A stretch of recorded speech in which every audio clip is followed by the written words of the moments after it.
When it comes to the offshore world, the IMOCA 60 scene has frequently dominated the media. When the focus is the biggest racing tries in the world, the L teams have stolen the show. And when a growing fleet is the story, the Class 40s have seen an explosion in numbers. But in amongst all of that, there's been another class that's been building momentum.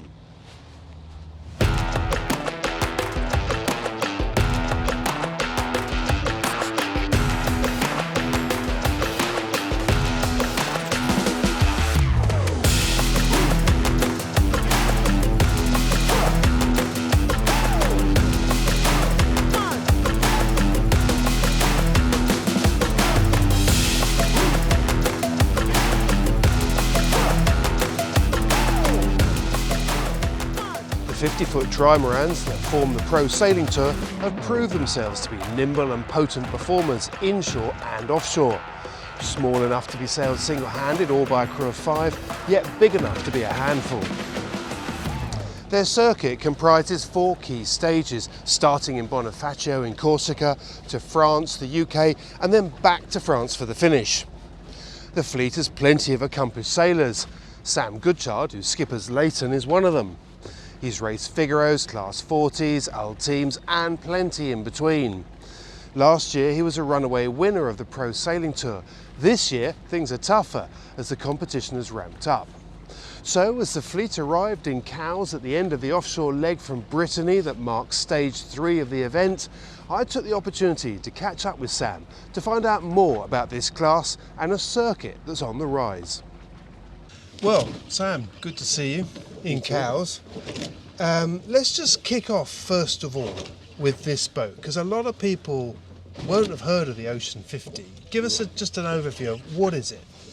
So I guess the first thing to say was it was called Multi 50 and it was changed names 2 years ago. I imagine a lot of people don't know what Multi 50 is either, but anyway, just in case. So 50 is the length, 50 foot. It's a 50 foot long, 50 foot wide trimaran. It's a class in France which has been going for quite a long time actually, but kind of fairly low key. And little by little, since the death of the Orma, which is a 6 foot trimaran that died in 2006 because the 18 started the root drum and 2 finished, and all the sponsors said this is costing too much money to break boats. So it kind of stopped after that. The class has kind of been slowly growing, slowly but surely, always there but never very big. And little by little it's kind of getting a little bit more momentum behind it now. We're 8 boats. There's 2 new ones in build, officially, unofficially. Anyway, we could be 10 boats fairly soon. It's a strict one design. Not at all strict one design, so it's a box rule with lots of different rules to it. So box rules are 50 foot long, 50 foot wide, 24 metres high, 3.5 metres deep. And then there's a bunch of other rules, like all the hulls are in fiberglass, the beams are in carbon as a cost saving measure. And you can't use titanium, you can't use carbon everywhere. There's a bunch of rules to try and restrict the costs and restrict the development of new boats, so that you don't end up with a new boat winning everything and it's game over for everyone else. There's also rules on the sails, so you can't have a new set of sails more than every 2 years. And so there's a lot of rules to try and keep the budgets down and keep the playing field fair. So what they did in 2000, I can't remember what year it was, maybe 2014, is they added foils to the boat. So you can add foils which are one design, so you buy a package from the class, so it's a one design foil, one design case, and you put it in the boat how you want to. You put it upside down if you want, you put it more angle, less angle, front, back. Everyone puts them roughly in that same place, but it does change a few things. You can have more lift or less lift. And apart from that, it's the only one design element of the boat is the foils. Yeah. When you say foils, they look like they're C-section foils, so it's not fully flying. It's not like an L team with a flight control system and the rest of it. No, so to fly we're missing a lifting platform at the back, so on the rudders, a T on the rudders basically.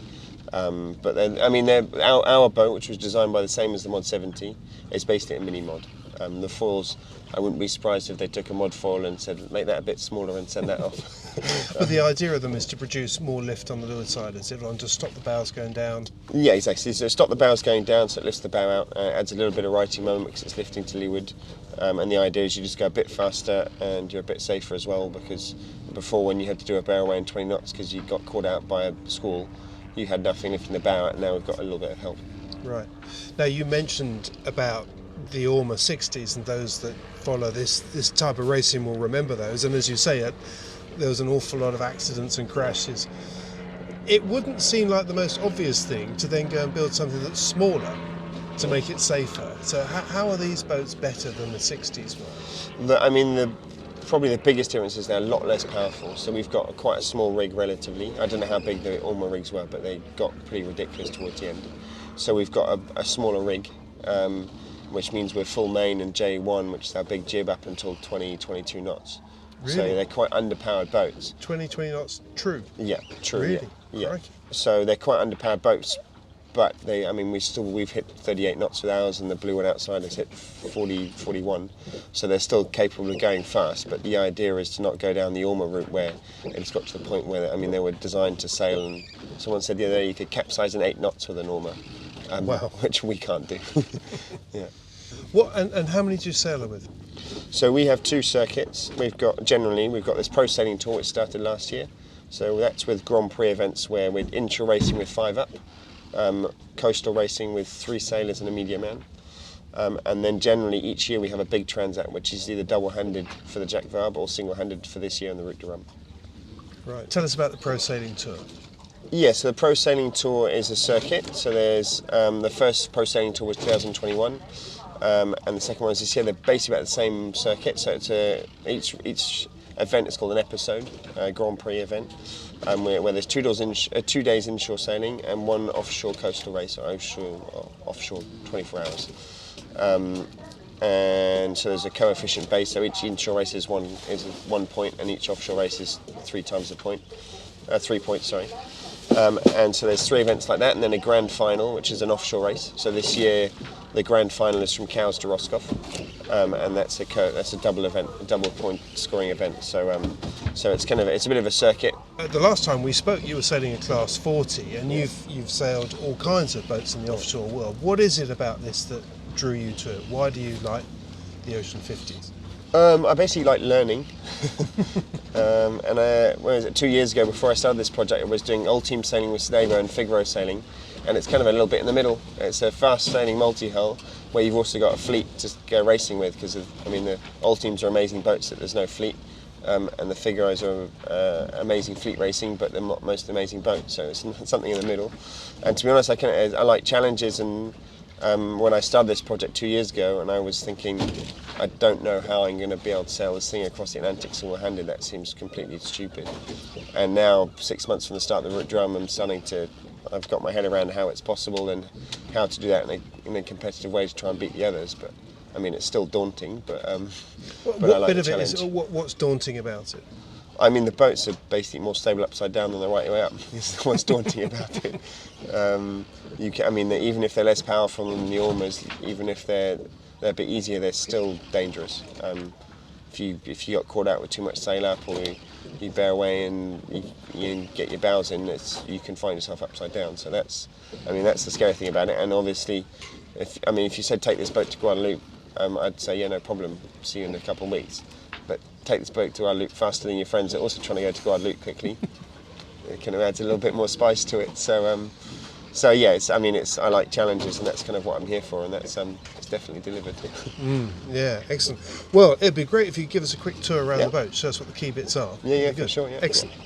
So yeah, here we are in the middle of the boat. The boat was originally designed for single-handed sailing, so it's kind of, and the main benefit of this boat is how compact the cockpit is. So this is the helm station. So you can obviously helm here. We've got the instruments and everything. You've got a good view of what's happening. So inshore sailing, the helm sits here, and offshore sailing, you can sit here. You've got an autopilot, obviously. But to be honest, when I'm offshore sailing single-handed, I spend most of my life here where there'll be a seat which isn't on for the crude sailing. I've got the computer screen that comes a bit further forward, and then here I've got control of everything. So all the head sails are furling, which means I can hoist them when I need to, and going into a storm or something, you can have all your storm sails up and you can manage it if there's no problems from in the cockpit. So there's these screens that go on the outside to protect the helmsman and the sides of the cockpit, and then there's a roof that comes over here, and you've got these handles to turn all 4 winches. So really the idea is in this whatever 2 square metre space, I can do everything that needs to be done, which obviously isn't attaching a sail at the front.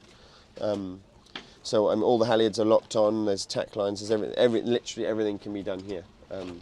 So we've got a system which is called Upside Up, which I think is quite aptly named, and it's just these cam cleats, which is your standard kind of, you see them in dinghies, cam cleats. There's just a piston in the middle. Might try and open it in a minute. Got a piston in the middle, and basically so I can put my Jenica sheet, my main sheet, my Traveller, whatever you want, round the winch, and I put it in here, and then I can set up on the computer and several elements, either a pitch angle, a heel angle, or a wind speed increase, so a gust basically, to set that off, and it'll ease your sail. So you're in there, and then if I press on the button, yeah, so just here we are at the front of the boat, see what's happening a bit. So we've got a wing mast, so it's built in carbon fibre. They're not one design, but all the boats in our class, pretty much all the boats, all but one, come from the same mould. So they're as good as one design. It rotates, it's put on a ball and it rotates, so we can aim it. It's got a reduced drag shape, and we can basically aim it towards the wind with these mast rotation arms. So that's the mast. Here we've got the dagger board. So it goes up and down. It just basically stops the boat from sliding sideways. It's also quite a big tool of safety, because basically if you think your boat gets hit by a gust, if it's got your dagger board all the way down, it will lean over, and if it's got a dagger board all the way up, it will lean over less and slide sideways. So it stops you going sideways, but also makes you lean over. So in terms of reaching in scary conditions offshore, it's quite an important tool. That's it's all the way up position, and all the way down is 2.5 meters further that way. We've got the foils, so we've got one on each side. So they're quite small. They are one design. And that means that on every single boat, there's exactly the same foil. You buy it from the class, and it is like that. They go down, and then the top bearing can go forwards and backwards like that, which can give you more or less lift, which basically will get the bow out the water more or less as you're sailing downwind into waves. For example, you put some rake on to help get the bow out. And then towards the front, if we just look here, we got the J1, which is a fixed stay. So by the rules, it has to be fixed to hold up the mast. You can't have all your sails going up and down. And then we've got two smaller sails behind it, a J2 and a J3, all furling, locked at the top, furling. And then on the bowsprit, we've only got one at the moment, but in single-handed mode, we've got two more drums for a big Jenica and a small Jenica.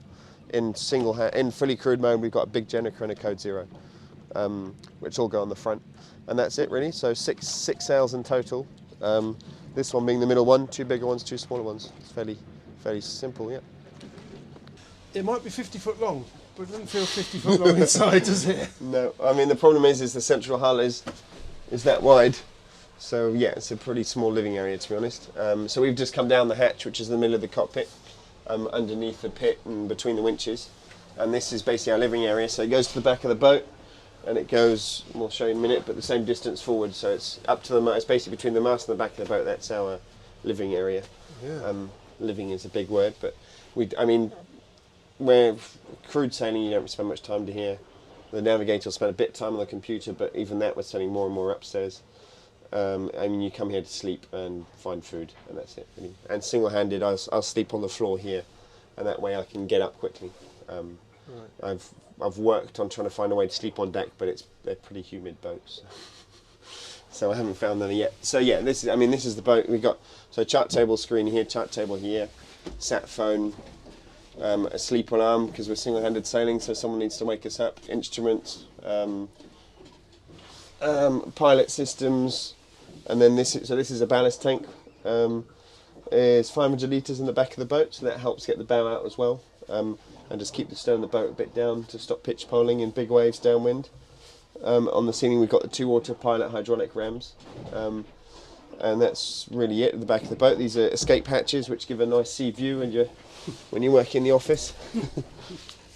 And then if we go a bit further forward, do you want to swap positions maybe? Let's see, this is your catering arrangement here. This is our jet boil. So that's dinner. For these races, we don't actually do freeze-dried food anymore because we don't have a water maker. We use, they kind of born in the bag food, which is slightly more edible and less bad for the stomach. So yeah, that's the kitchen. The toilet's a bucket, and that's no more than you need, really. This is looking forward now from the companionway. So that's the mast bulkhead. The mast is popped on top of there. Inside this box we've got the engine, so just a 27 horsepower diesel engine to get on and off the dock, fairly straightforward. It charges the batteries as well, but as soon as the central hull comes out of the water we struggle to keep it cooling. So we've got solar panels, wind generator and a hydrogen fuel cell as well to try and keep a few other alternative charging methods. And this is we end up sleeping here as well when we're fully crewed, and then there's a small hole here which in front of there is just structure, so it's not painted. We store stuff up there in light winds. If we need to go wake forward we take stuff up there, but it's not made for small people. It's not made for big shoulders, put it that way. Going sideways.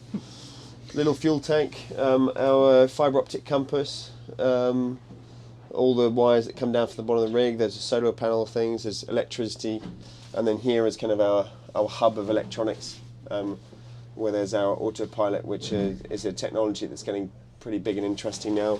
Mad Brain is what the brand we're using. This is the compressor that I was talking about for the sheet easing system. So as far as the competition goes, last year you won the series. Yeah.